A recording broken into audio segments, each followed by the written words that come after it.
Deep in the swamps of central Florida, where the air always felt thick and heavy, there was a house locals refused to speak of.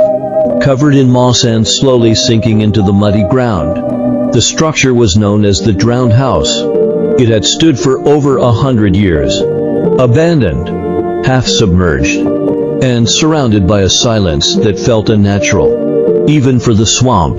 In 2023, Emily Rojas, a young paranormal investigator from Tampa, came across an old forum post mentioning the Drowned House. It described strange disappearances, ghostly sightings, and a chilling voice that echoed in the water at night. The house, it claimed, was once owned by a family of 4 who mysteriously vanished in 1956 during a hurricane. No bodies were found. The storm had spared the house, but destroyed everything around it. The post ended with a warning. Don't listen to the water. It remembers. Intrigued and determined to revive her dying YouTube channel, Emily set out with her camera and drone to uncover the truth. When she reached the swamp, her GPS froze, and her compass spun wildly. It was as if the land itself wanted her gone. But she pressed on, guided by a path of rotting wooden boards that led to the half-sunken house. Inside, the air was cold and damp, and every surface dripped with swamp water.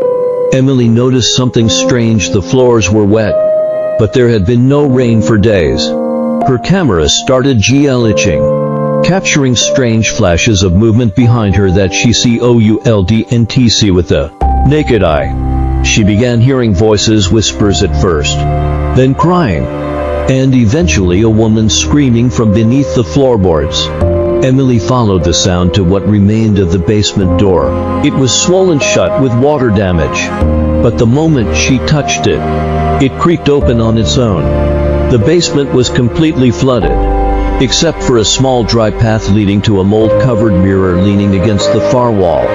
As Emily approached, the water behind her started rising rapidly. She turned to run but slipped and fell into the black, cold swamp water. When she surfaced, the room was gone. She was now in a dry version of the house cleaner. Noor and the family who had vanished decades ago stood before her, smiling. They spoke in unison. "You heard the water. Now you're part of it." Emily tried to scream, but no sound came out. The mirror showed her reflection slowly distorting, her skin paling, her eyes darkening. She wasn't in the house anymore. She was the house. Her last footage, uploaded mysteriously days after she vanished, showed her looking into the camera, whispering, "Don't listen to the water. It remembers." Since then, 3 more explorers have vanished trying to find the Drowned House, each one drawn by the same whisper that Emily once followed. Locals now say if you stand near the swamp at night, you can hear a voice calling your name, a voice that sounds just like yours.